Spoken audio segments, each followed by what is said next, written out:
For the life of me, I could not understand why people who are called by His name could not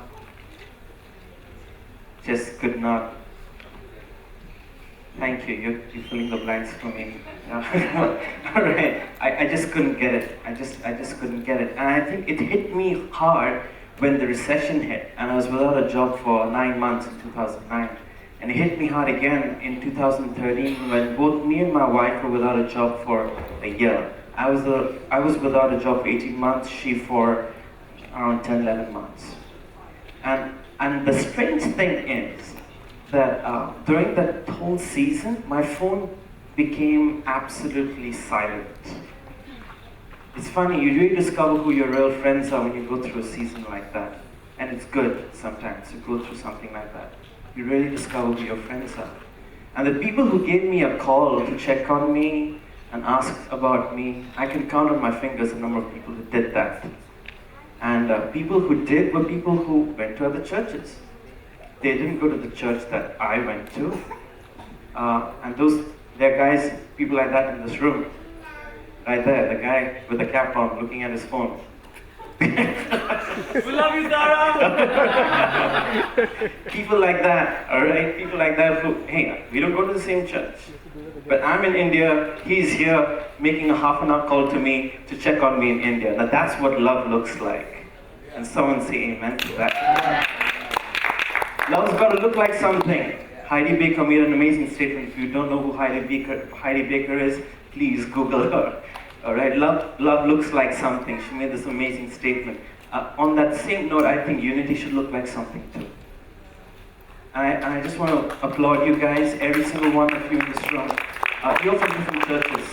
You could have been anywhere this evening, alright, but you chose to come here tonight.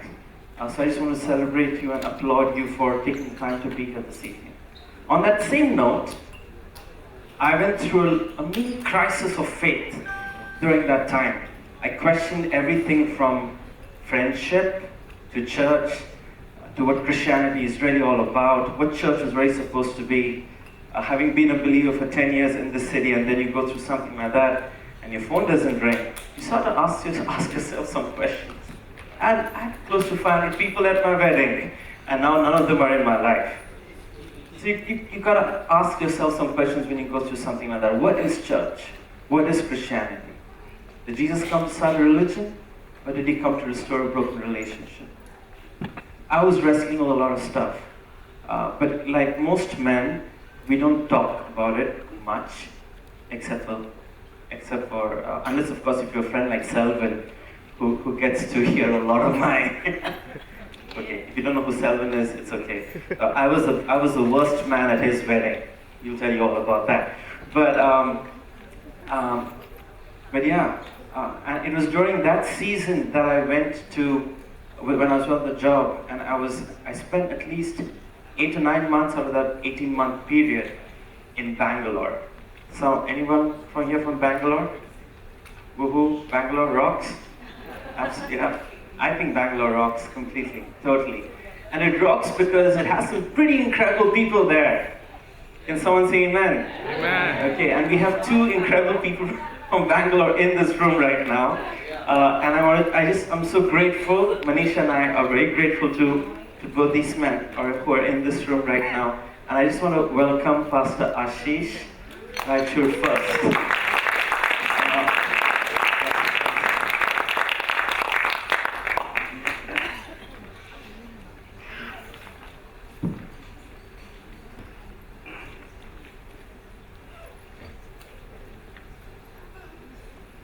Before I go into my first question, I just need to say that I'm so grateful to you, Pastor.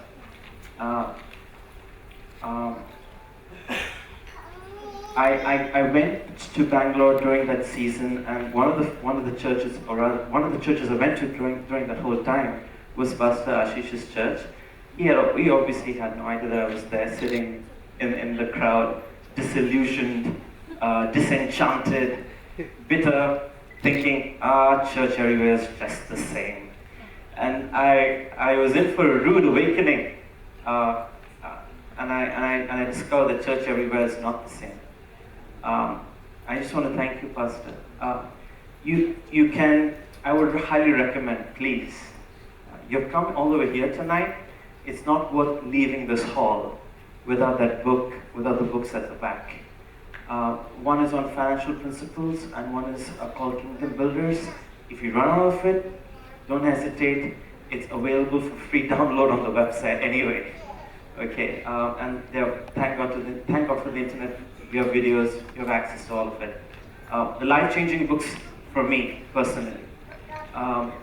Yeah. So on that note, Pastor, can I chew your brains for a few minutes? How much time do we have? But Pastor,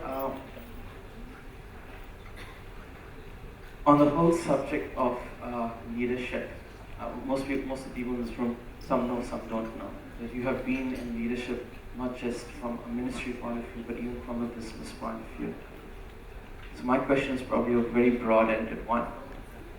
From leadership of a church, from a leadership point of view, what would you like to tell the future leaders in this room? There are a lot of young teenagers.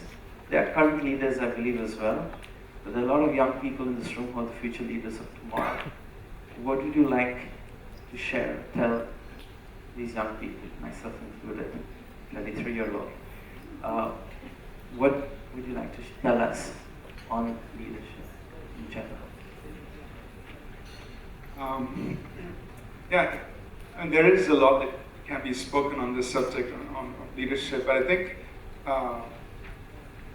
perhaps the thing that stands out most for me is that leadership is about building people.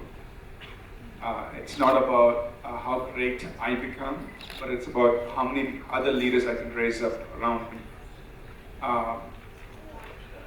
And the true test of a leader, at least in my understanding, is how many other leaders has he raised up?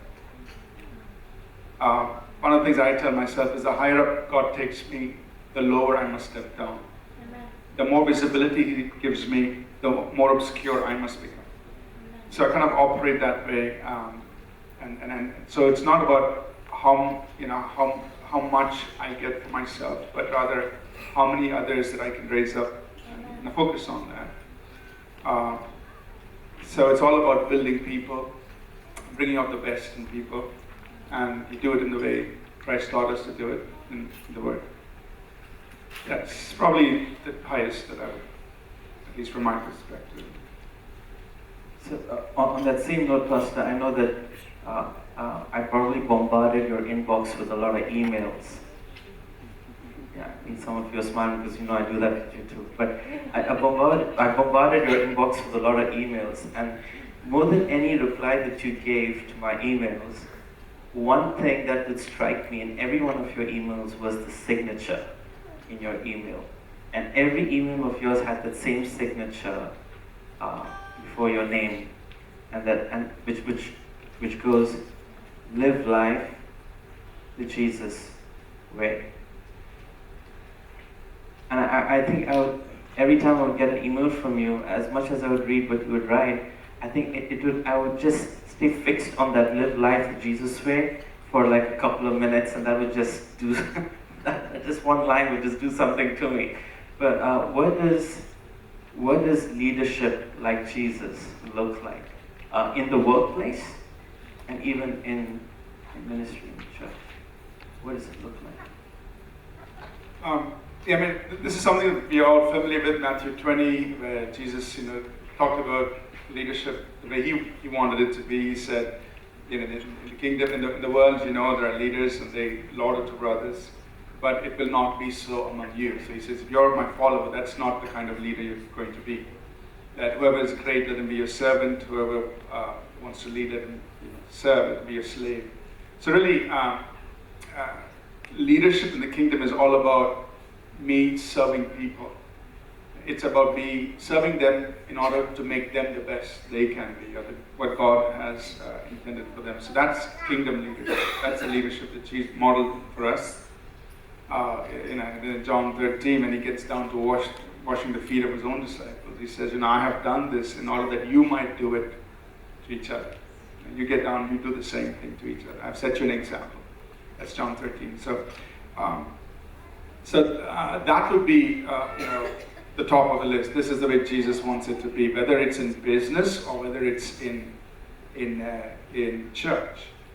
So, for example, there's some things that, how does all this translate into practice? When I had the office for the company, my office room was always open. We have an open office. I may be the CEO, but anybody can come and talk to me. I sit with the people and work. The same thing with the church. In the church office, it's all glass, it's all transparent. There's nothing, you can't meet me behind a closed door, where nobody sees you. It's all open. Anybody can walk and talk to me, Or some simple other things. When I go to conferences, I carry my own Bible and my own water bottle. So why is that so important? Because in Christendom, the holy anointed man of God is escorted by 4 other people. One carries his Bible, one carries his water bottle, one carries his cell phone, and one carries his briefcase. And we put him up on this pedestal. And today's anointed men of God, they live in Christian cathedrals. You can't even see them. Where are they? They're in some other galaxy. They just show up to come on the pulpit. And then as soon as the sermon is over, do the thing, they are escorted off the car. And usually it's a Mercedes-Benz or something, And this, I would say, this is not the kind of Christian leaders Jesus would want. Something is wrong in the church. And I believe in honoring people, but not this way. This is the wrong kind of honor. And who's responsible? The church is responsible for feeding into the wrong understanding of Christian leadership. Who's responsible? You and I are responsible for creating such leaders or tolerating such leaders. We are the bigger fools. The more anointed you are, the more servant-like you should be. I think the church has lost all of this along the way. We just need to go back and, like you said, read the red letters. Read it there. What did Jesus do? If there was anyone anointed in this world, it was the Lord Jesus Christ. Did he have 4 people escorting him? Did he have, don't touch me, don't talk to me, I'm too anointed, I'll lose the anointing if I engage in conversation with mortals? When I go to conferences, I sit with the people, I talk to the people. Why? Because, hey, I'm like you. But today's ministers, they come on the stage, they walk off the stage, nobody should talk to them, because if you talk to them, they lose the anointing. Where did you get all this from? Is that Jesus? That's not Jesus. So we have to, and we are responsible for feeding into this kind of leadership. Until you and I stand up and say, look, I will not tolerate this leadership, this kind of leadership, because this is not Jesus. I respect the anointing, but I do not respect men who walk in a way that is unlike Christ. And we need to change. We need to get the church back to what it's supposed to be, the way Jesus wants it. So I think, one is just learning to be the servant that Jesus told us to be. Second is be normal. Don't put yourself up on a pedestal. It doesn't matter how high anointed you are. Just be normal. In church, anyone can come and talk to me. I've had Africans. We have a lot of Africans in our congregation. I sit with them on the ground and eat. And a couple of those voices said, we could never do this in our own country. To sit down with the pastor and have food. Because the pastor is